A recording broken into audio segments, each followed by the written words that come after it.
Hello everyone, welcome to JEE PG series at LearnoHub. मैं हूं अद्रिज और मेरे साथ आप पढ़ रहे हो physics for JEE only at learnohub.com, जहां पे आपको मिलते हैं फिजिक्स, केमिस्ट्री, मैथमेटिक्स, बायोलॉजी, सारे चैप्टर्स के सभी कंसेप्ट, सभी वीडियोस बिल्कुल फ्री, ओनली एट learnohub.com।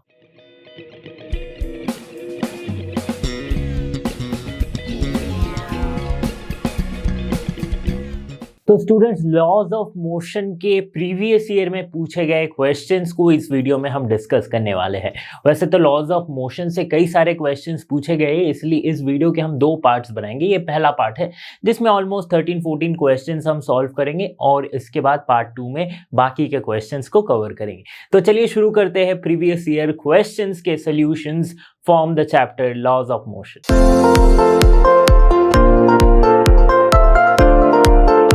पहला क्वेश्चन जो कि मेंस के 2023 में पूछा गया है, क्या कह रहा है question? The position vector of a particle related to time t is given by r equals to 20 i cap plus 15 t square j cap plus 7 k cap in metres. Okay, the direction of net force experience by the particle is. अच्छा, net force का सिर्फ direction मांगा है, क्या हो सकता है? Okay, यहाँ पे दिया गया क्या है? हमें दिया गया है पोजीशन वेक्टर। तो पोजीशन वेक्टर को अगर हम देखें तो ये क्या दी गई है? 10t i cap plus 15 t square j cap plus 7 k cap, यही दी गई है मीटर में। ओके, अब देखो हमसे पूछा क्या है? फोर्स की डायरेक्शन। फोर्स होती क्या है? फोर्स होती है मास इनटू एक्सीलरेशन। तो एक्सीलरेशन को हम पोजीशन वेक्टर से निकाल सकते हैं, क्योंकि D square R D T square D two R D T square क्या हो जाती है? एक्सीलरेशन। ठीक है, एक्सेलरेशन मतलब पोजीशन का अगर दो बार डिफरेंशिएट करे तो हमें क्या मिलेगा? एक्सेलरेशन मिल जाएगा। अब दो बार डिफरेंशिएट कर दो, क्या हो जाएगा? डबल डिफरेंशिएशन किसका? 10t i cap plus 15 t square j cap plus 7 k cap. तो मुझे पता ही है कि सबको डिफरेंशिएशन तो आता ही होगा। दो बार डिफरेंशिएशन, पहला डिफरेंशिएशन होगा तो क्या आएगा? 10t plus 30t। ठीक है, sorry 10 i cap plus 30t j cap, ये आएगा। दूसरा डिफरेंशिएशन होगा तो ये जो t वाला पहला वाला टर्म है वो कांस्टेंट हो जाएगा, वो जीरो, तो सिर्फ बचेगा क्या? 30 j कैप। तो similarly 30 j cap metre per second square, ये आ गया एक्सेलरेशन। फोर्स का क्या देखेंगे? Force equals to mass into acceleration. ठीक है, सो मास को कंसीडर नहीं करते क्योंकि मास दी नहीं गई है और हमें इसके मैग्नीट्यूड में कोई इंटरेस्ट नहीं है। हमें जानना क्या है? सिर्फ इसकी डायरेक्शन जाननी है ऑफ द नेट फोर्स। तो फोर्स नेट की डायरेक्शन किस तरफ होगी? मास इनटू एक्सेलरेशन जो है that is 30 j cap. j cap यानी कि क्या होता है? y के डायरेक्शन में। ठीक है, j कैप यानी कि पॉजिटिव y एक्सिस के अलोंग इसकी डायरेक्शन होगी। तो जिस तरफ एक्सेलरेशन की डायरेक्शन है उसी तरफ फोर्स की डायरेक्शन होगी। समझ में आ गई बात? तो अब नेक्स्ट क्वेश्चन की तरफ बढ़ते हैं। क्वेश्चन नंबर 2 फिर से 2023 के मेंस के पेपर में पूछा गया। अच्छा, ये जो अलग अलग 2023 का दिख रहा है ना, ये सब अलग अलग टाइमिंग्स का है कि कोई इवनिंग वाले शिफ्ट में पूछा, कोई मॉर्निंग वाले शिफ्ट में पूछा गया है, तो मैं सबको सेग्रीगेट करके ले आया। ठीक है, क्या लिख रहा है question? The three forces F1 equals to 10 newton, F2 equals to 8 newton, F3 equals to 6 newton are acting on a particle of mass 5 kg। अच्छा, एक ही पार्टिकल जिसकी मास 5 kg, उस पे ये तीनों फोर्स काम कर रहे हैं। और क्या लिख रहा है कि the force F2 and F3, the forces F2 and F3 are applied perpendicularly so that the particle remains at rest. If the force F1 is removed then the acceleration of the particle is. मतलब क्या हो रहा है कि एक point है, एक particle है, इस पे तीन फोर्सेस काम कर रहे हैं, जिसमें से F2 और F3 जो है वो परपेंडिकुलर है। तो अगर मैं ये F2 बनाया या तो कुछ इस तरह से होगा, F2 F3 ये परपेंडिकुलर है। ठीक है, इसको हम मानते इधर F1 को। क्यों F1 को इधर माना हमने? देखो जो भी हमें क्वेश्चन से पता चल रहा है कि अगर F1 को हटा दिया जाए तो इस पार्टिकल की एक्सीलरेशन होने लगेगी। मतलब इस पार्टिकल का अगर F1 नहीं रहता, तो सपोज करते F1 नहीं रहता और ये परपेंडिकुलर है, तो ऑब्वियसली इसकी अभी एक्सीलरेशन कोई एक डायरेक्शन में हो रही है, ठीक है। तो वो डायरेक्शन क्या हो सकती है, या तो इसके रिजल्टेंट का डायरेक्शन हो सकता है ना। यही तो हम जानते हैं कि इसके रिजल्टेंट के डायरेक्शन के तरफ एक्सीलरेशन होगी, या तो ऊपर या फिर नीचे, डिपेंडिंग ऑन द किस तरफ फोर्स लग रहा है। अगर इस तरफ लग रहा हो तो नीचे, इस तरफ लग रहा हो तो ऊपर एक्सीलरेशन होगी। समझ में आ रही है बात। तो इस एक्सीलरेशन को होने से रोक कौन रहा था, F1, ठीक है। तो इसीलिए इसका डायरेक्शन हमने कुछ इस तरह से बनाया है।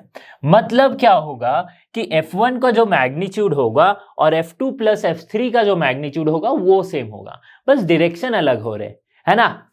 देखो, क्योंकि इसी एक्सीलरेशन को बैलेंस करने के लिए ये लगी है, तो F1 हम निकाल सकते हैं। F1 एक्चुअली क्या, कैसे निकाल सकते हैं, F1 तो 10 न्यूटन दी गई है, ठीक है। क्या दी गई है, 10 न्यूटन, ओके।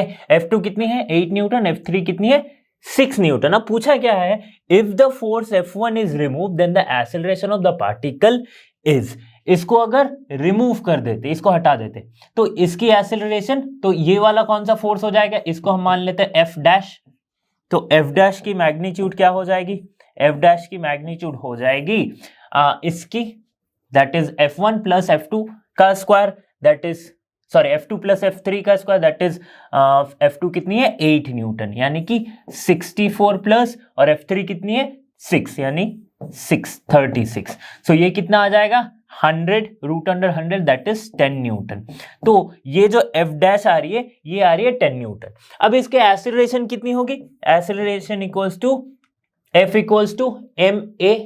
तो दिखा देता हूं फिर से, F बाई m, ठीक है। F इक्वल्स टू m है, so a equals to F by m। अब F ये कौन सी वाली F है, ये F डैश है। सो 10 बाई मास कितनी है, 5 kg, so we will get 2 metre per second square will be the correct answer. कौन सा है 2 मीटर पर सेकेंड स्क्वायर, ये है। देखो यहाँ यूनिट नहीं लिखा है, लेकिन आप मान लेना कि 2 मीटर पर सेकेंड स्क्वायर में यूनिट है, ठीक है। तो नेक्स्ट क्वेश्चन की तरफ बढ़ते हैं। क्वेश्चन नंबर 3 पूछा गया है मेंस 23 के पेपर में। क्या कह रहा है question, a body of mass 500 gram moves along x axis such that its velocity varies with the displacement according to the relation v equals to 10 root x metre per second. The force acting on the bodies. बहुत ही simple सा question है। कैसे simple सा question है, force जब भी आपसे पूछे तो आपको दो चीज ध्यान में रखनी है कि मास और एक्सीलरेशन। मास दी गई है तो एक्सीलरेशन निकालना पड़ेगा, एक्सीलरेशन दी गई है तो शायद मास को कैलकुलेट करना पड़ सकता है। ये क्वेश्चन में रहता है, मतलब एक जनरल टाइप का क्वेश्चन है। तो यहां से हमने क्या पूछा है, force acting on the body, force दिए पूछा गया है। अब फोर्स क्या होती है, मास इनटू एक्सीलरेशन। मास दी गई है 500 ग्राम और 0.5 kg हम बोल सकते हैं, ठीक है। अब एक्सेलरेशन हमें निकालना है। एक्सेलरेशन के लिए क्या दी गई है, देखो एक वेलोसिटी का एक वेरिएशन दिया गया है डिस्प्लेसमेंट के साथ या फिर एक्स के साथ रिलेशन दिया गया। तो क्या दी गई है, v equals to 10 root x हमें दिया गया है। अब हम यहां से एक्सेलरेशन निकाल सकते हैं, बिल्कुल निकाल सकते हैं। दैट इज इसको अगर मैं डिफरेंशिएट करूं dv dt, so will get the acceleration. लेकिन इसमें तो कोई t की टर्म्स है ही नहीं, है ना, टी पे तो डिपेंड कर ही नहीं रहा है, तो कैसे हम डिफरेंशिएट करेंगे। तो इसको इस तरह से लिख सकते हैं ना, dv dx dx dt। बहुत ही सिंपल है, ठीक है। dx dt मतलब फिर से v, so this will B dv dx dot v। पता चल गया। अब देखो एक बार v का डिफरेंशिएट करो, मतलब 10 रूट x का डिफरेंशिएट करेंगे तो क्या आ जाएगा, 10 इंटू रूट x का डिफरेंशिएशन 1/2 रूट x, यानी कि 1/2 रूट x, और v क्या है 10 रूट x, ठीक है। So root x will cancel out, ये रहेगा 5, so will get 50 metre per second square as the acceleration. अब फोर्स क्या है, मास इनटू एक्सीलरेशन। मास 500 ग्राम है तो केजीज में 0.5 kg इंटू एक्सीलरेशन 50, तो कितना आ जाएगा 25, दैट विल बी 25 न्यूटन। समझ में आ गया? 25 न्यूटन, यानी कि कौन सा आंसर करेक्ट हो जाएगा? Option C will be the correct answer. समझ में आया? 0.5 kg और हाफ भी लिख सकते हो, अगर हाफ लिखोगे तो और इजीली आप सॉल्व करोगे। 1/2 2 25 50, सो 25 Newton will be the correct answer. Question number 4 ये भी पूछा गया 23 में, क्या कह रहा है? Shown in the figure a block of mass 10 kg is lying on a horizontal surface is pulled bye a force F acting at an angle 30 degree with horizontal. For mu s equals to 0.25, the block will just start to move for the value of F. अच्छा, mu s यानी कि coefficient of static friction दी गई है। देखो, जब भी coefficient of static friction दिया रहे तो क्वेश्चन का मतलब या फिर क्वेश्चन में ये समझ लेना कि अभी इसकी एक्सीलरेशन हुई नहीं है, ठीक है, होने वाली है, ठीक है, स्टैटिक फ्रिक्शन दिया गया है। ओके, स्टैटिक मतलब जब स्टेबल है तब। पूछा भी वही गया है कि फोर्स कितनी होगी, मैक्सिमम फोर्स की वैल्यू कितनी होगी कि वो जस्ट मूव करना स्टार्ट करे, ठीक है। तो देखते फ्री बॉडी डायग्राम अगर मैं इसका बनाऊं तो ये है ब्लॉक, ठीक है, यहां पे लग रहा है क्या, इस डायरेक्शन में इसे लग रही है क्या, frictional force, that is small f equals to mu S into N, ठीक है। इस तरफ अगर फोर्स है तो इस डायरेक्शन में क्या लग रहा है, ये अगर 30 डिग्री का एंगल में फोर्स बनाई हॉरिजॉन्टल से, सो this will B F cos 30 degree. Okay, ऊपर क्या होगा, F sin 30 डिग्री। समझ में आ रही है सबको? अब और एक ऊपर में इसका रिएक्शन लग रहा है, दैट इज N, और नीचे क्या लग रहा है, mg, ठीक है। ये बन गया इसका फ्री बॉडी डायग्राम बढ़िया सा। अब अगर मैं इक्वेशन बनाऊं यहां से, कैसे बना सकता हूं, तो हॉरिजॉन्टल कंपोनेंट्स को देखो क्या हो रहा है, F cos थीटा यानी कि F cos 30 degree equals to mu S N लिख देते हैं, इसको हम मानते हैं इक्वेशन 1। दूसरा वाला अगर देखूं मैं तो F sin 30 degree plus N equals to, इसे बैलेंस कौन कर रहा है, नीचे का mg, ठीक है। तो ये हो गया इक्वेशन 2। अब यहां से मैं अगर n की वैल्यू निकालता हूं तो कैसे निकलेगा, n equals to mg minus f sin 30 degree, ठीक है, निकल गया n। अब इस n की वैल्यू को इसमें पुट कर दो, इक्वेशन 1 में पुट कर दो, तो क्या आएगा, f cos 30 degree equals to mu S into n की वैल्यू क्या आई, mg minus f sin 30 degree, तो mg minus f sin 30 degree, ये मैंने लिख दिया। अब इक्वेट करके देखेंगे, f यहां से हमारा अल्टीमेट गोल क्या है, फोर्स निकालना है, ठीक है। तो फोर्स देखते हैं क्या होती है, f cos 30 degree plus mu S f sin 30 degree equals to mu S M G. अब क्या करना है, यहां से f को लेना है कॉमन, तो f को कॉमन लिया तो ये क्या आएगा, mu S M G by, ये जो f को कॉमन लेंगे तो हमारे पास क्या बचेगा, cos theta plus mu S into F sine theta. तो cos थीटा वो उसको अगर हम इक्वल टू के उस तरफ ले जाए, सो cos 30 degree plus mu S into sine 30 degree. अब पूरा क्वेश्चन क्या हो जाएगा, सॉल्व हो जाएगा, ठीक है। कैसे सॉल्व हो जाएगा, सबकी तो वैल्यूज अभी पता है, म्यू एस की वैल्यू क्या दी गई है, 0.25, मास कितनी दी गई है, मास देखो कितनी दी गई है, कहां पे है मास, 10 kg, तो 10 ले लो। एक्सीलरेशन ड्यू टू ग्रेविटी 10 ले ले, ठीक है। cos 30 डिग्री की वैल्यू, cos 30 डिग्री की value √3/2, sine 30 degree mu S फिर से 0.25 इंटू साइन 30 डिग्री की वैल्यू 1/2। सॉल्व करके देखो आंसर आपका कितना आ जाएगा, 25 ये वाली जो आंसर है 25.2 न्यूटन। ओके, सॉल्व करके देख लेना, कैलकुलेटर यूज कर लेना, ठीक है। ये तो छोटा मोटा मैथ्स के इक्वेशन है, इसको तो सॉल्व नहीं करेंगे। ओके, ओवरऑल क्वेश्चन समझ में आया, फ्री बॉडी डायग्राम कैसे बनाना है, इक्वेशन को इक्वेट करना है। और यहाँ पे मैंने एक्सीलरेशन से इक्वेट क्यों नहीं किया, क्योंकि अभी एक्सीलरेशन स्टार्ट नहीं होगी, तो मैक्सिमम फोर्स इतनी लगनी चाहिए तभी जाके वो जस्ट मूव करेगी। तो कौन सा ऑप्शन करेक्ट हो रहा है, option A will be the correct answer. Graph से रिलेटेड एक बहुत ही इंटरेस्टिंग सा क्वेश्चन है, पूछा गया है ये क्वेश्चन 23 के पेपर में। क्वेश्चन नंबर 5 क्या कह रहा है, figure A B C and D shows the variation of force with time. Okay, the impulse is highest in the figure. कौन से फिगर में इंपल्स सबसे ज्यादा होगा, ये हमें निकालना है।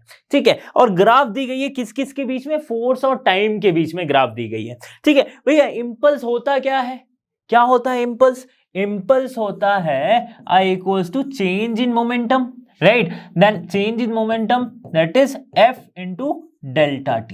ये दी गई है, ग्राफ भी किसके बीच का दिया गया, F into डेल्टा t। ठीक है, अब देखो F वर्सेस डेल्टा t, यानी कि अगर F इंटू डेल्टा टी, यानी कि इसका क्या मतलब होता है कि अगर मैं इस ग्राफ का एरिया अंडर द कर्व निकालूं तो मुझे क्या मिलेगा, इंपल्स मिलेगा। तो हम क्या करेंगे, चारों ऑप्शंस में से हम ये देखेंगे, चारों के एरिया अंडर द कर्व निकालेंगे, जिसकी एरिया ज्यादा उसमें इंपल्स ज्यादा। समझ में आ गई बात, जिसकी एरिया ज्यादा उसमें इंपल्स ज्यादा। ठीक है, तो इसकी एरिया क्या होगी, देखो इसकी एरिया पहले तो ए वाले की एरिया निकालते हैं। क्या होती है, इसकी ट्रायंगल बना है, that is half base into height. Height कितनी है, यहां से यहां तक, that is 0.5। So half into base कितनी है, 1 इनटू हाइट कितनी है, 0.5।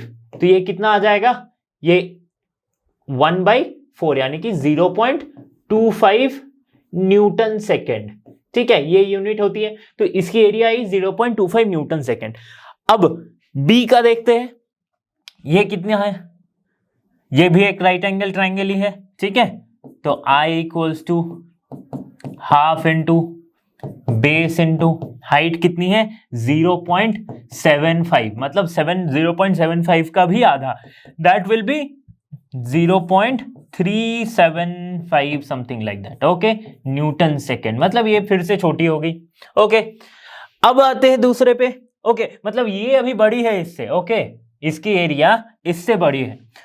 तीसरा वाला क्या कह रहा है, ऑप्शन देखो, एक रेक्टेंगल बना पड़ा है। रेक्टेंगल मतलब इसकी एरिया क्या होता है, लेंथ इंटू ब्रेथ।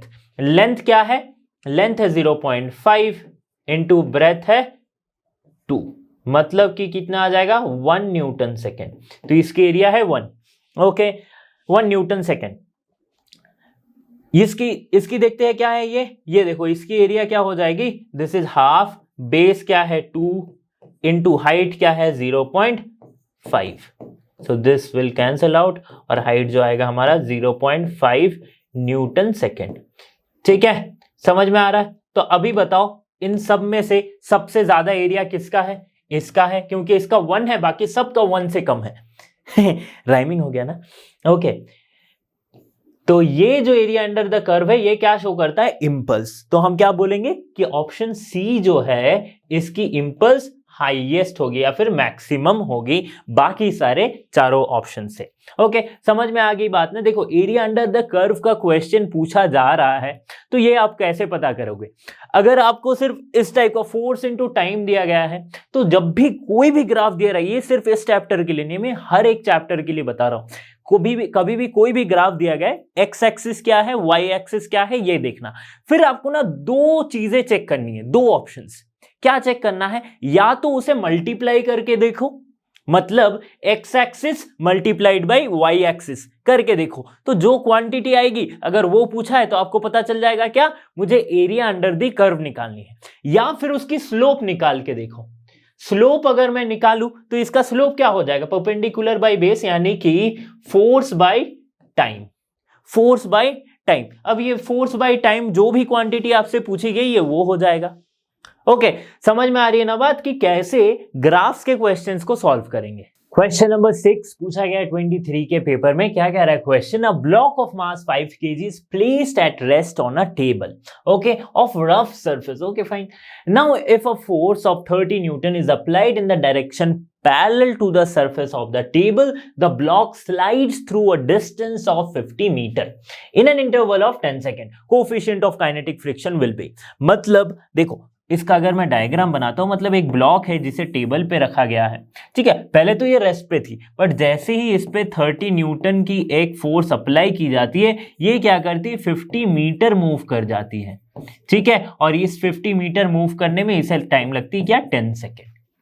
ठीक है, और रफ सरफेस है, यानी कि इस तरफ अगर मूव करिए तो इसकी एक्सीलरेशन, सॉरी इसकी फ्रिक्शनल फोर्स लग रही है जस्ट इसके ऑपोजिट में। ओके, समझ में आ रही है बात? बहुत ही सिंपल सा क्वेश्चन है। हमें पूछा हमसे क्या पूछा गया है कि कोफिशिएंट ऑफ काइनेटिक फ्रिक्शन निकालनी है, मतलब म्यू के निकालना है। अब देखो इसका अगर मैं फ्री बॉडी डायग्राम बनाता हूं अलग से, तो ये क्या दिखेगा फ्री बॉडी डायग्राम, कि ये इस तरफ इसकी एक्सेलरेशन हो रही है और इस तरफ इसकी फोर्स लग रही है एफ, तो इसके ऑपोजिट में क्या लग रहा है, म्यू के इंटू एन, राइट? और एन क्या है, दिस एन एम जी। समझ में आ रही? अब इक्वेशन फ्रेम करते हैं यहां से, that is F minus mu N equals to M G. So mu M G हम लिख सकते, mu M G equals to M A, ये मैं लिख सकता हूं। ठीक है, अब देखो क्या हो रही है। अब यहां से मुझे एक्सेलरेशन पता नहीं है, एक्सेलरेशन हम कैसे पता करेंगे, यहां से इस वाले जो पार्ट है इससे हम पता कर सकते हैं एक्सेलरेशन। कैसे, देखो s equals to U T plus half A T square होती है। ठीक है, 50 मीटर मूव की, टाइम 10 सेकेंड में, और पहले क्या कहा गया, रेस्ट से स्टार्ट हुआ, तो रेस्ट से स्टार्ट यानी कि इनिशियल वेलोसिटी का हम मानते हैं 0। ठीक है, सो s कितना आ जाएगा, s यानी कि 50 मीटर equals to half into acceleration हमें पता करनी है, और टाइम कितना लगा 10 स्क्वायर, सो 10 की square, so this will be 50 equals to 1/2 a into 100, that will come as 50। तो a कितना आ जाएगा 1 मीटर पर सेकेंड स्क्वायर, मतलब इसके एक्सेलरेशन कितनी थी 1 मीटर पर सेकेंड स्क्वायर। अब इसमें एक्सेलरेशन पुट कर दो, फोर्स कितनी है 30 न्यूटन, माइनस म्यू m कितनी दी गई है 5 इंटू जी कितना है 10, फिर m कितना है 5, फिर a कितना आया 1। अब देखो यहां से कैलकुलेट हो जाएगा, 30 minus 5 equals to 50 mu. So 30 minus 5 यानी कि 25/50, दैट इज म्यू के। अच्छा, ये जो म्यू है ये म्यू के है, ओके, काइनेटिक फ्रिक्शन। ठीक है, म्यू के। अब ये कितना आ जाएगा 1/2, so this will come as 1/2 यानी कि 0.50। So 0.50 will be the coefficient of kinetic friction. समझ में आ गई कितनी इजीली निकाले यहाँ पे। एक्सेलरेशन को हमने ये वाला जो पार्ट है इससे एक्सेलरेशन निकाल दिया। अब जो इक्वेशन आई हमारे पास उसमें सिर्फ ये ए ही म्यू अननोन था और ए अननोन था, तो ए हमने निकाल के इसमें पुट कर दिया। अब ये इस वाले इक्वेशन से हमने म्यू के की वैल्यू निकाल दी 1/2, दैट इज 0.5। समझ में आ गई बात। क्वेश्चन नंबर 7 पूछा गया है 23 के पेपर में, बहुत ही इजी सा सवाल है। क्या कह रहा है question, A body of mass 10 kg is moving with an initial speed of 20 meter per second. The body stops after 5 seconds due to friction between the body and the floor. Okay, बहुत बढ़िया। The value of the coefficient of friction is, इतना simple question पूछ दिया है। देखो एक body है जो एक फ्लोर पे मूव कर रही है, इसकी इनिशियल स्पीड कितनी दी गई है, v equals to 20 metre per second. ठीक है, ये स्पीड से मूव कर रही है और जाके ये फ्रिक्शन की वजह से रुक जाती है। ये तो होता है ना नॉर्मली, आप किसी भी चीज को पुश करो तो कुछ दूर चलने के बाद वो फ्रिक्शन से अपने आप रुक जाती है। ठीक है, तो वो फ्रिक्शन ऑब्वियसली किस तरफ लग रहा होगा, इस तरफ लग रहा होगा, mu into N, right, N M G. Free body diagram बन गया। ठीक है, एन इंटू एम जी। अच्छा, यहां पे क्या कहा जा रहा है कि इनिशियल स्पीड दी गई है, एक्सीलरेशन नहीं दी गई है। हमें निकालना क्या है, कोफिशिएंट ऑफ फ्रिक्शन निकालना है। तो कोफिशिएंट ऑफ फ्रिक्शन क्या हो सकता है, यहां से अगर मैं कोफिशिएंट ऑफ फ्रिक्शन की बात करूं तो मैं क्या लिख सकता हूं, म्यू, इस तरफ क्या हो रही है, इसकी एक्सीलरेशन भी हो रही है क्योंकि इनिशियल वेलोसिटी इसकी 20 मीटर पर सेकेंड है, और अगर फाइनली ये जाके रुक रही है तो इसके एक्सीलरेशन मतलब रिटार्डेशन हो रही है।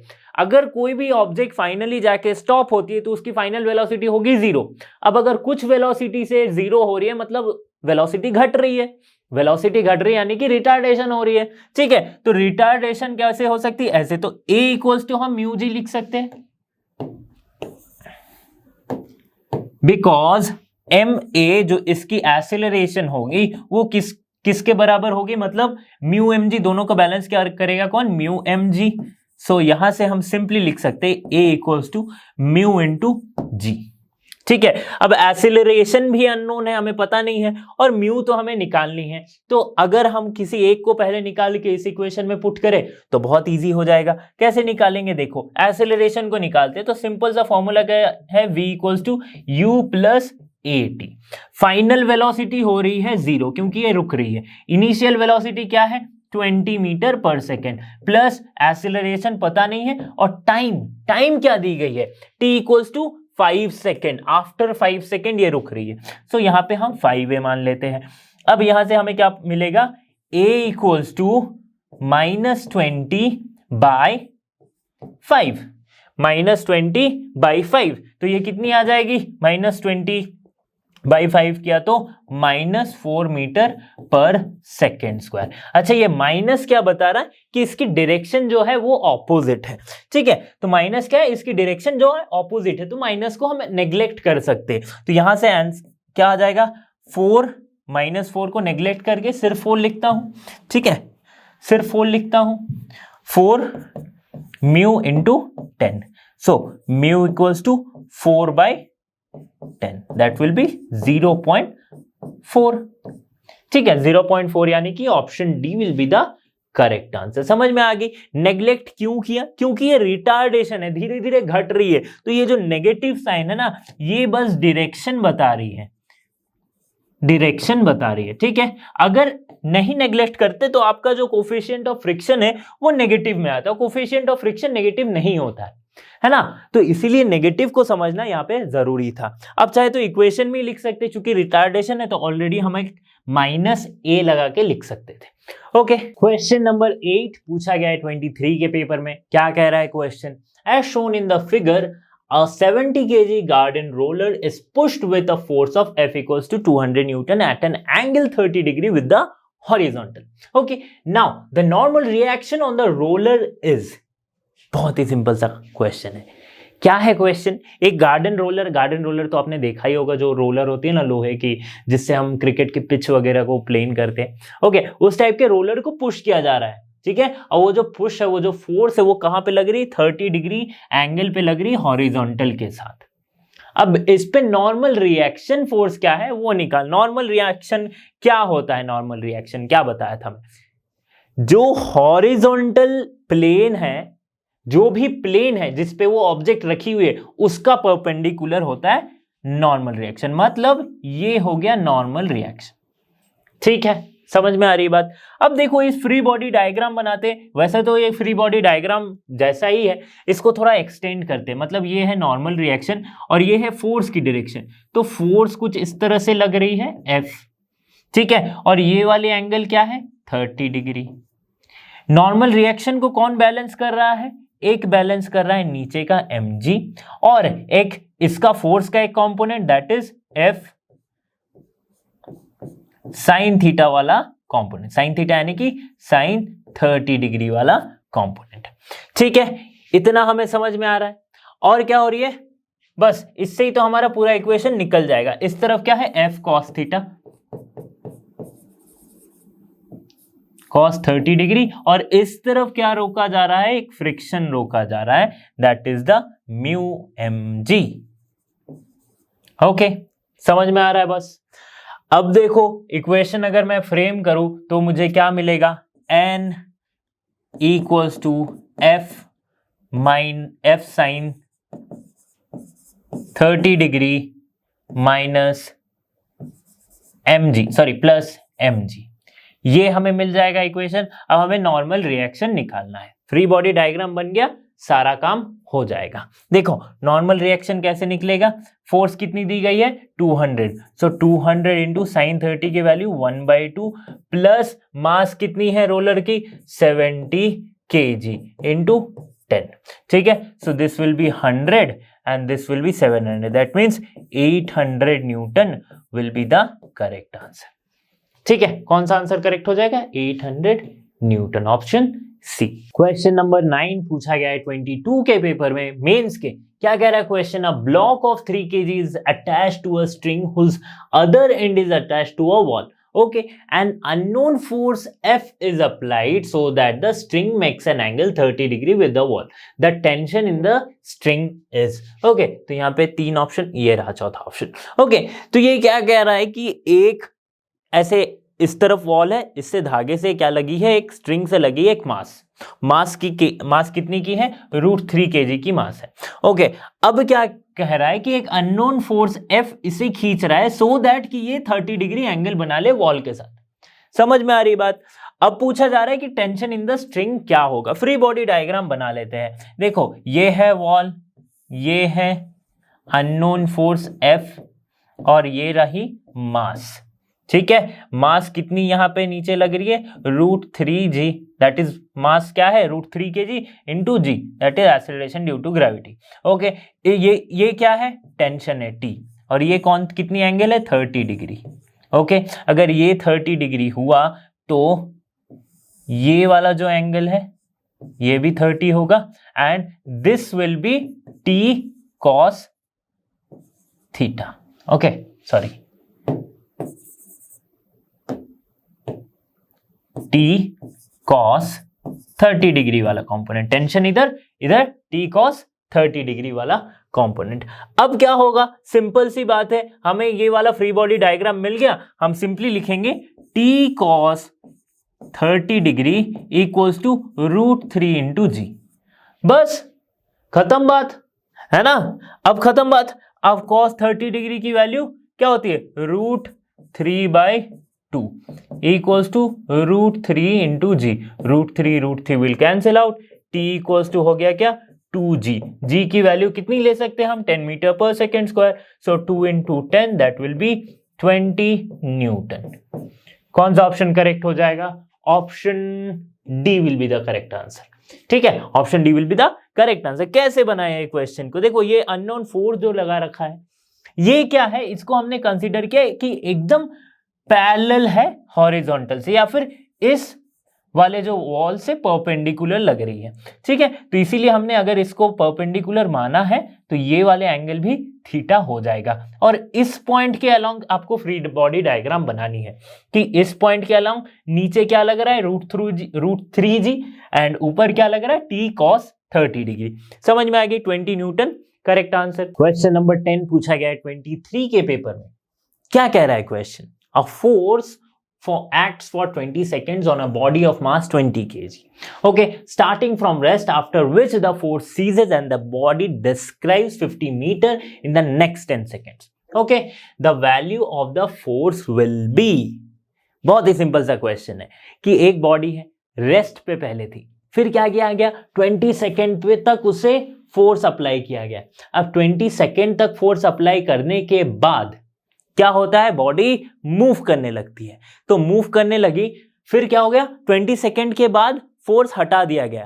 देखो, जैसे फोर्स अप्लाई किया गया हम कंसीडर करते हैं बॉडी तब से मूव करने लगी. ठीक है, अब 20 सेकेंड के बाद फोर्स हटा दिया गया. ठीक है, फिर जाके क्या होता है कि 50 मीटर इन 10 सेकेंड ये मूव करती है.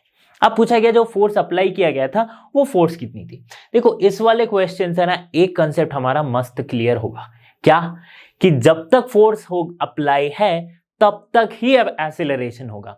No force no acceleration. ठीक है, तो इसका मतलब क्या, बॉडी मूव नहीं करेगी, जरूर करेगी.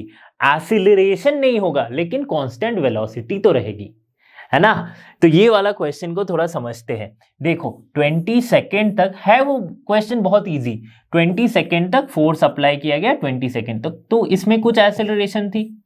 ठीक है, तो ये बॉडी मूव की.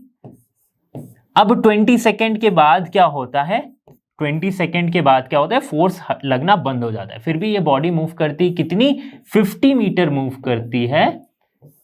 50 मीटर मूव करती है कितने सेकेंड में, 10 seconds. Sorry, yes, next 10 seconds. ठीक है, तो यहां से तो हम वेलोसिटी निकाल सकते हैं कि अभी कितनी वेलोसिटी है उसकी. ओके, ठीक है, तो वेलोसिटी की बात अभी रहने देते. अभी पहले एक पार्ट के क्वेश्चन को सॉल्व करते कि फोर्स लगी कितनी वो हमें निकालना है. तो वहां वो किससे निकाल सकते, F equals to m into a से. अच्छा, एक्सीलरेशन हमें पता नहीं है, फोर्स हमें निकालना है. तो देखो, A क्या हो जाएगा, F by m, that is F by mass कितनी है, 20, मीटर पर सेकेंड स्क्वायर। अच्छा, इस टाइम पे वेलोसिटी कितनी थी वो भी हम निकाल सकते हैं, right. v equals to you plus A T, ठीक है। मतलब 20 सेकेंड बाद जितनी वेलोसिटी थी वो फोर्स हटने के बाद उसकी इनिशियल वेलोसिटी बन जाएगी और उसी वेलोसिटी से ये मूव करेगी, ये हो सकता है। तो इसकी अगर मैं वेलोसिटी निकालूं, वेलोसिटी वैसे तो क्या निकलेगी इसकी, देखो v equals to you plus A t, मतलब initial velocity 0, v equals to f by 20 into 20, ठीक है। तो क्या हो जाएगा, f मीटर पर सेकेंड।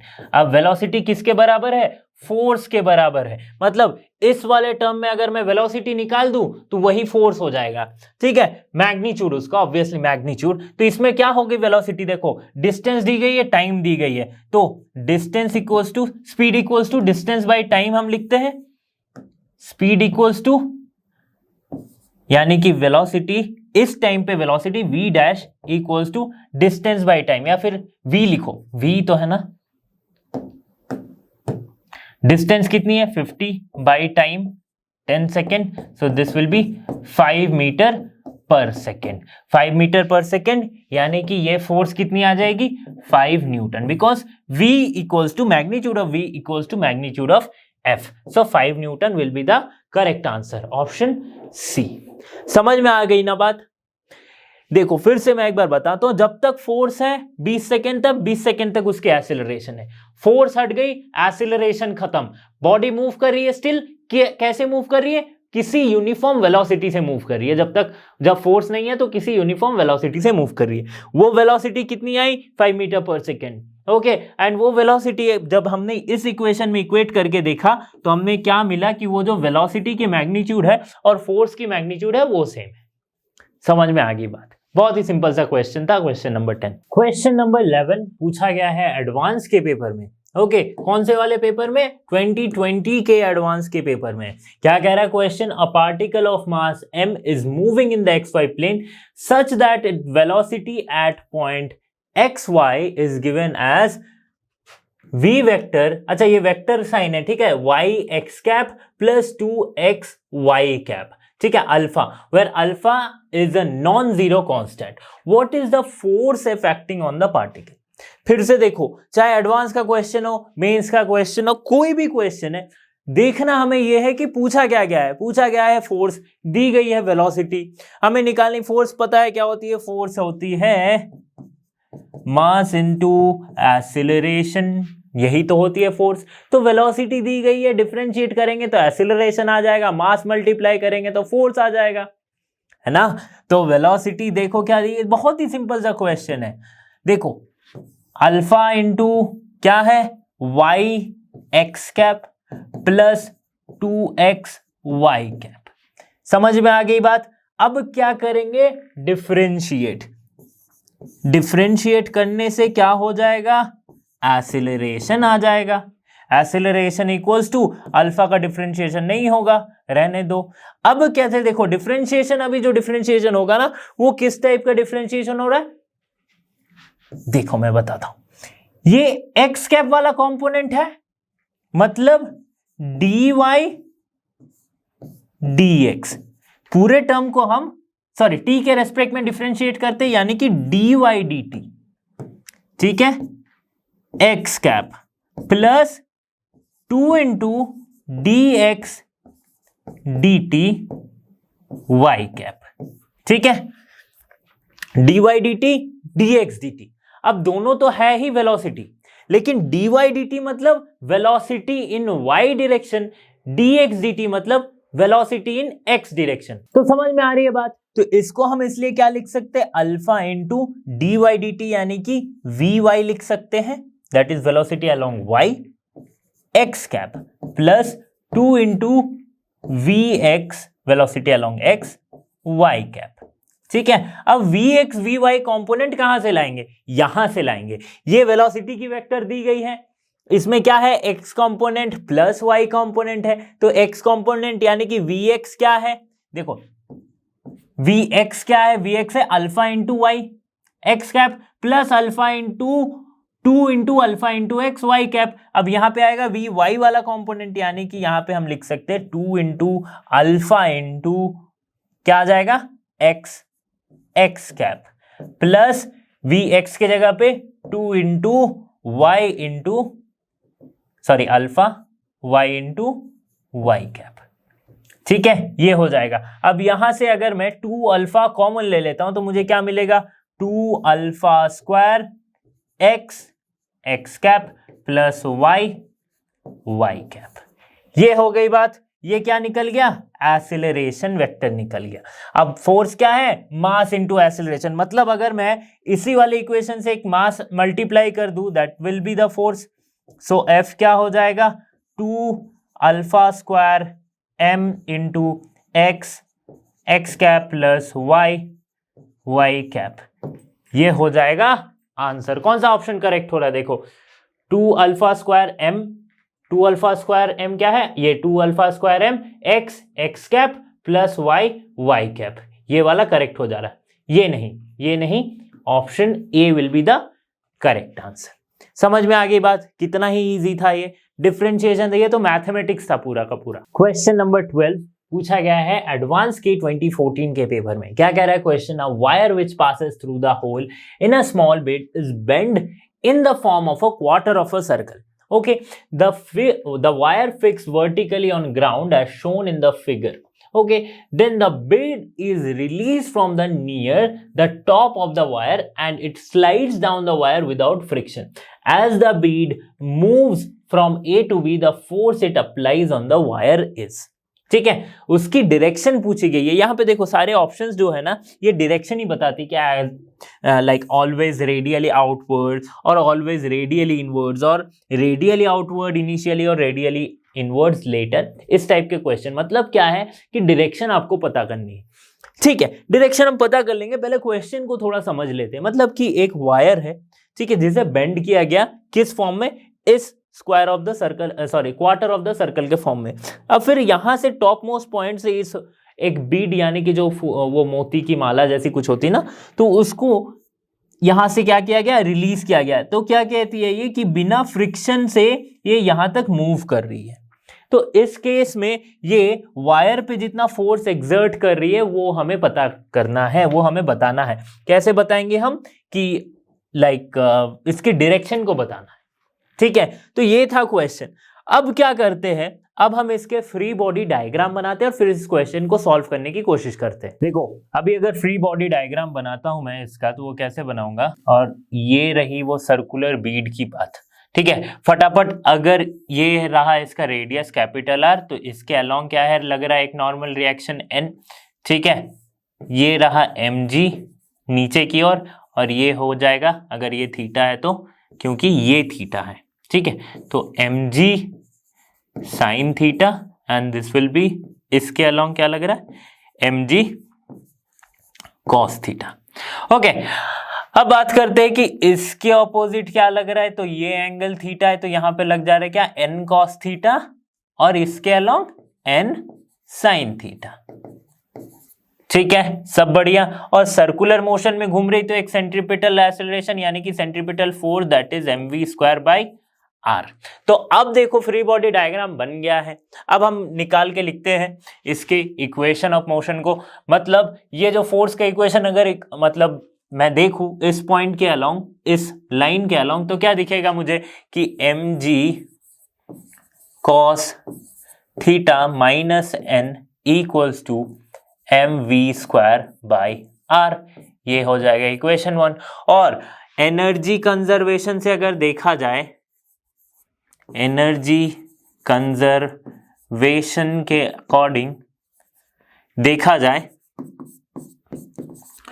तो क्या होता है एनर्जी कंजर्वेशन कि जो पोटेंशियल एनर्जी का लॉस होगा वही काइनेटिक एनर्जी में गेन होगा, या फिर जितना पोटेंशियल एनर्जी लॉस हुआ है अभी उतना ही काइनेटिक एनर्जी होगा। तो पहले तो बात करो कि अगर ये रेडियस है तो ये भी रेडियस। ठीक है, तो इस पॉइंट पे जब वो मोशन नहीं कर रही थी तब उसकी पोटेंशियल एनर्जी क्या थी mg h, h के जगह पे ये हो गया r, तो mgr। ठीक है, अब पोटेंशियल एनर्जी में लॉस कितना हुआ, अभी देखो वो किस पोजीशन पे है, वो कुछ इस पोजीशन पे, मतलब ये r है तो इसको हम मान लेते हैं r cos थीटा। ठीक है, तो इस पोजीशन पे है तो अभी इसकी पोटेंशियल एनर्जी इस पोजीशन पे कितनी है, that is mgr cos theta. ठीक है, ये हो गया पोटेंशियल एनर्जी का लॉस। अब ये जो लॉस होगा वही काइनेटिक एनर्जी में गेन होगा, that is half mv²। v क्या है, इसकी वेलोसिटी है। अब अगर मैं यहां से v² की वैल्यू निकालूं, ये m कैंसिल हो गया, और क्या कैंसिल हो सकता है, और कुछ नहीं कैंसिल हो सकता है। तो देखो अगर मैं v² की यहां से वैल्यू निकालूं तो वो क्या हो सकती है, दैट इज 2gr, मैंने gr कॉमन लिया और ये जो 2 था यहां से इसको मैंने उस तरफ मल्टीप्लाई किया, so we can get 1 - cos theta. ठीक है, ये मिल गया क्या मुझे, v² की वैल्यू। अब v² की वैल्यू इसमें पुट कर देंगे।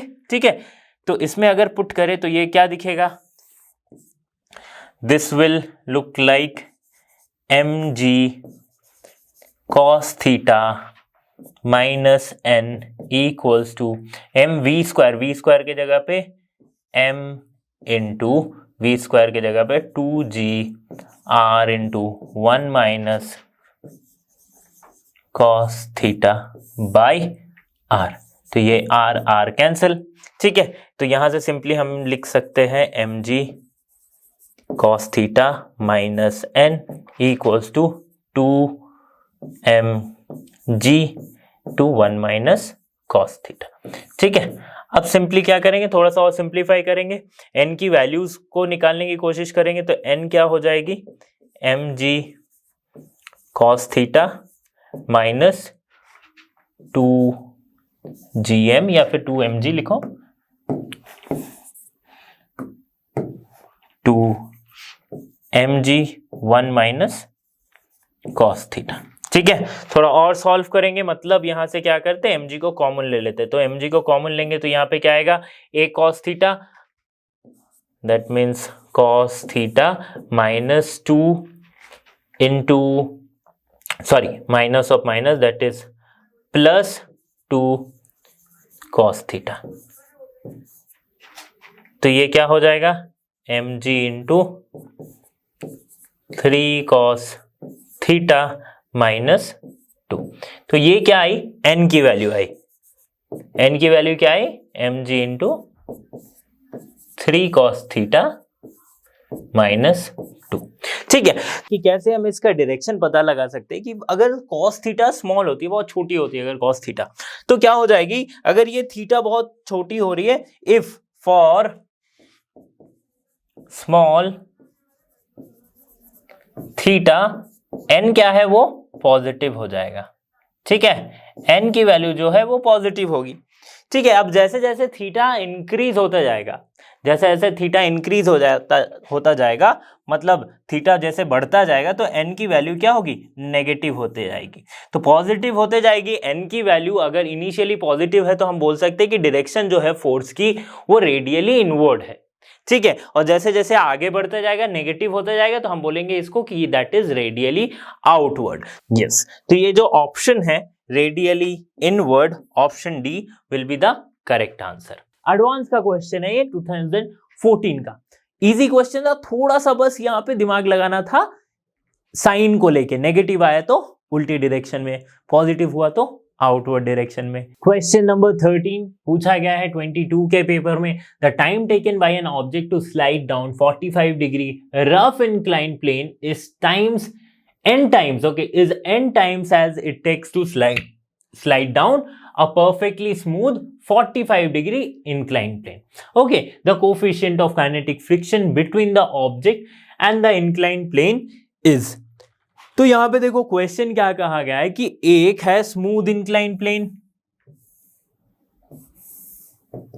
और एक है रफ इंक्लाइन प्लेन। ठीक है, ऐसे तो पता नहीं चलेगा कौन सा स्मूथ है कौन सा रफ है, लिखना पड़ेगा। लिख देते हैं कि ये है स्मूथ इंक्लाइन प्लेन और ये है रफ इंक्लाइन प्लेन। रफ मतलब क्या होता है, इसमें फ्रिक्शन हम कंसीडर करेंगे, स्मूथ में नहीं करेंगे। अब इसमें क्या कहा गया है कि यहाँ पे एक ब्लॉक है और यहाँ पे एक ब्लॉक है। ठीक है, तो ब्लॉक कि सेम ब्लॉक को सेम लेंथ के इंक्लाइन प्लेन से नीचे आने में, रफ इंक्लाइन प्लेन से नीचे आने में n टाइम्स लग रहा है ज्यादा then the smooth incline plane में। ठीक है, तो इसको सॉल्व करते हैं। कैसे सॉल्व करेंगे, हमें निकालना क्या है, यहाँ पे कोफिशिएंट ऑफ काइनेटिक फ्रिक्शन निकालनी है, म्यू निकालनी है। ओके, तो अगर ये स्मूथ है तो इसके अगर फ्री बॉडी डायग्राम बनाओ तो कैसे होगी, ये रही mg, ये रहा n, इसको बैलेंस कौन कर रहा है, mg cos थीटा। ये नीचे किसके वजह से आ रही है, mg sin थीटा। ठीक है, इसके एक्सेलरेशन क्या हो रही है, नीचे की तरफ ma। ठीक है, समझ में आ रही है बात। ओके, सॉरी, एक्सेलरेशन ऊपर जा रही है ना, ये क्या लिखा है, time taken by object slide down. Okay, नीचे ही आ रही है। ओके फाइन, स्लाइड डाउन यानी कि नीचे आ रही है। तो यहां से हम क्या लिख सकते हैं कि mg sin theta equals to ma, इसी के वजह से नीचे आ रही है। Okay, mg sin theta equals to ma। वही अगर रफ इंक्लाइन प्लेन का देखा जाए तो यहां पे भी ये तो सेम रहेगा, दिस इज mg, इस तरफ होगा कौन सा कंपोनेंट, अच्छा ये थीटा कंपोनेंट। ओके, ये थीटा यानी कि 45 degree, theta equals to 45 degree, 45 degree. Okay, so mg cos theta, this will be mg sin theta, नीचे आ रही है ma, और यहां पे क्या लग रहा है, फ्रिक्शनल लग रहा है, दैट इज म्यू n, और यहां n है। ओके, तो यहां से हमें क्या पता चलेगा, mg sin theta minus mu n equals to ma। ठीक है, दोनों इक्वेशन क्या हो गया, फॉर्म हो गया। अब देखो mg sin theta equals to ma, मतलब mg sin 45 डिग्री, अच्छा m विल कैंसिल आउट। ठीक है, तो यहां पे नीचे में m लिखने की जरूरत नहीं है। ठीक है, g sin 45 यानी कि 1/√2 इक्वल्स टू है a, तो a यहां पे क्या आया, g/√2। ये आ गया क्या, एक्सेलरेशन। यहां पे क्या आएगा, रफ के केस में देखो फिर से mg sin 45 degree, mu n को कौन बैलेंस कर रहा है, mg cos थीटा, यानी कि mu into mg cos 45 degree.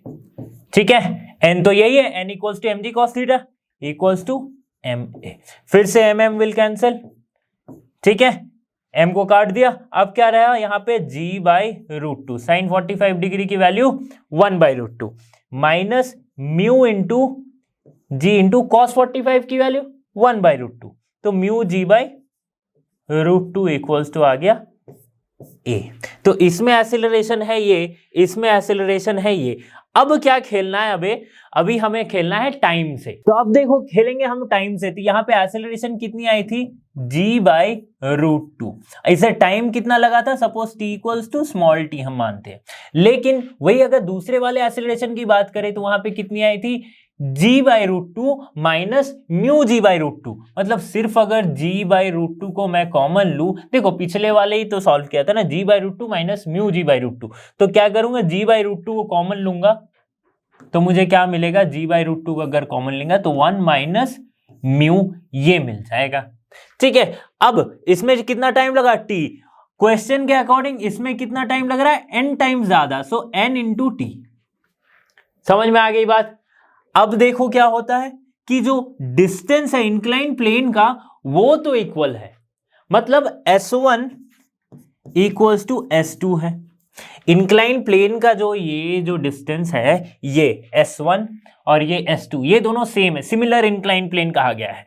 ठीक है, तो s1 इक्वल्स टू s2 है, तो s1 यानी कि ut प्लस डिस्टेंस कितना उतर रहा है, ut plus half at square, initial velocity को हम मान लेते 0, तो ये क्या है, हाफ at स्क्वायर, मतलब इसकी एक्सीलरेशन कितनी है, g/√2,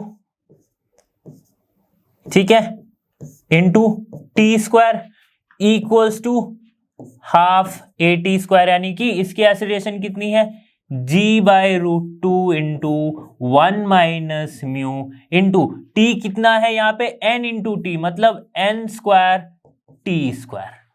समझ में आ गई बात? कैसे सॉल्व हो रहा है? हाफ हाफ को उड़ा दो, जी को उड़ा दो, रूट टू को उड़ा दो। अब बचा क्या यहाँ पे? T square equals to 1 minus mu into N square T square. T square को उड़ा दो। अब हमें निकालना क्या है? म्यू निकालना है। तो यहां पे क्या हो जाएगा? 1 minus mu equals to 1 by N square. So mu equals to 1 by N square, sorry 1 minus 1 by N square. ठीक है, म्यू क्या हो जाएगा? 1 माइनस 1 बाई एन स्क्वायर। समझ में आ गया क्वेश्चन? कितने आसानी से किया। एक हाफ में हमने लिखा स्मूथ का, एक हाफ में लिखा हमने रफ का। कैलकुलेट करके दोनों का निकाला क्या? एक्सीलरेशन। टाइम का एक वेरिएशन दिया गया है कि एक को अगर टी लग रही है तो दूसरों को एन टी लग रही है। फिर डिस्टेंस को हमने सेम किया क्योंकि दोनों की इंक्लाइन प्लेन का जो हॉरिजॉन्टल डिस्टेंस है, तो प्लेन का डिस्टेंस है वो सेम है, तो वो सेम है तो हाफ ए टी स्क्वायर लगा दो। S equals to U T plus half A T square. You क्या है? इनिशियल वेलोसिटी, तो यू टी वाला टर्म जीरो, बचा क्या? Half A T square. तो half A T square, half A T square, इसमें स्मूथ वाली इसमें रफ वाली डाल के हमने mu equals to 1 minus 1 by N square. देखो कौन सा ऑप्शन करेक्ट हो रहा है? 1 minus 1 by N square. Option A will be the correct answer. Question number 14 पूछा गया है मेंस के 23 के पेपर में। क्या कह रहा है question? Consider a block kept on incline plane, incline at 45 degree as shown in the figure. अच्छा, फिगर दिया गया नहीं है, मैं बना दूंगा। Okay, if the force required to just push it up incline is 2 times the force required to just prevent it from sliding, okay, then the coefficient of friction between the block and the inclined plane is equals to, okay, यहाँ पे एक और option है, that is option D, okay। तो यहां पे भी पूछा है कोफिशिएंट ऑफ फ्रिक्शन निकालना। क्वेश्चन को समझते हैं। क्या कह रहा है क्वेश्चन? कि हमें कोफिशिएंट ऑफ फ्रिक्शन निकालनी है, लेकिन कंडीशन क्या है? कि एक सेम इंक्लाइन प्लेन है। एक बार क्या गया कि ये इंक्लाइन प्लेन पे एक बॉक्स को रखा गया है। अब क्या कह रहा है कि इसमें हम कितना फोर्स लगाएंगे ताकि जस्ट पुश कर सके, और इसको, और अगर हम फोर्स नहीं लगाते हैं तो ये नीचे की ओर स्लाइड होके आएगी। तो कितना हम फोर्स लगाएंगे ताकि ये स्लाइड होना जस्ट रुक जाए, प्रिवेंट इट फ्रॉम स्लाइडिंग। तो दोनों में हम फोर्स लगा रहे, एक में F1 एक में F2। तो एक में लगा रहे हैं पुश करके ऊपर जाने के लिए, एक में हम जस्ट फोर्स लगा रहे कि बस इस रुक जाए, हमें ऊपर नहीं ले जाना, हमें रोकना है। इन दोनों के बीच का रिलेशन क्या है? कि to just push it up incline is 2 times the force required to just prevent it. मतलब F1 इक्वल्स टू 2F2, ये दी गई है।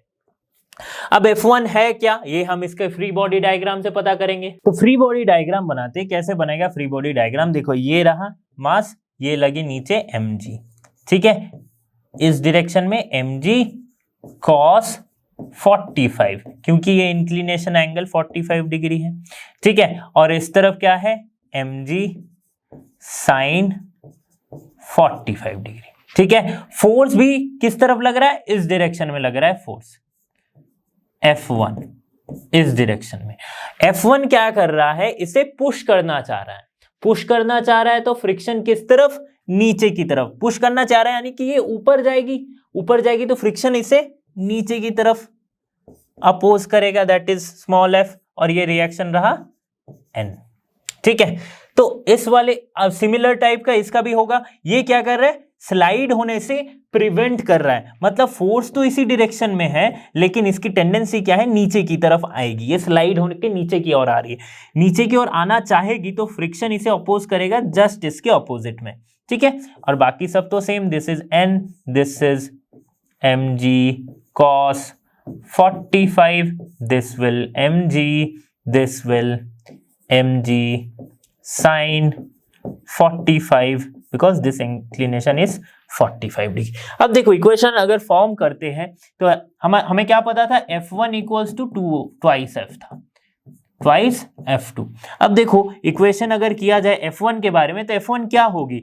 mg sin 45 plus F, right, नीचे की तरफ एफ क्या है, mu M G, F equals to mu into N, देखो स्मॉल एफ यानी कि फ्रिक्शनल फोर्स क्या है, म्यू इंटू एन, एन क्या है, mu into M G cos 45 degree, cos 45 की value √2, 1/√2, so mu M G by √2, ये है small F, that is the frictional force. इसको पुट कर दो, एम जी बाई √2, साइन 45 की value 1/√2 plus mu M G by √2, ठीक है, हो गया। यहां से क्या लिख सकते हैं हम, एम जी बाई √2 को अगर कॉमन ले लो तो क्या आ जाएगा, 1 प्लस म्यू, ठीक है, या सॉरी प्लस 1 प्लस म्यू।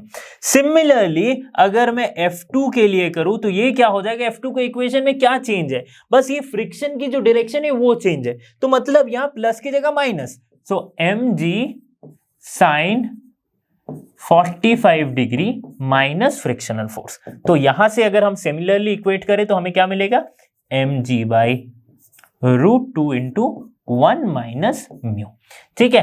अब क्या है equation, F1 equals to twice F2, मतलब M G by √2 1 plus mu equals to 2mg by √2 1 minus mu, ठीक है। mg by √2 will cancel out, मतलब 1 plus mu equals to 2 minus 2 mu, ठीक है। अब ये क्या हो जाएगा, या इस तरफ ले आएंगे तो 3 mu equals to 1, so mu equals to 1/3, यानी कि 0.33 आ गया, 0.33, option B will be the correct answer. Coefficient of friction हमने निकाल लिया। तो स्टूडेंट्स यहाँ पे हमने खत्म किया है first part of the previous year question from the chapter laws of motion. अब आगे इसके नेक्स्ट पार्ट में हम और भी कुछ क्वेश्चंस देखेंगे, 13-14 क्वेश्चंस और भी देखेंगे जो कि प्रीवियस ईयर्स में पूछे गए हैं। तो बने रहे ऐसे वीडियोस के साथ, वीडियोस के लिए लर्नो हब के साथ। Thanks for being here and have a great day.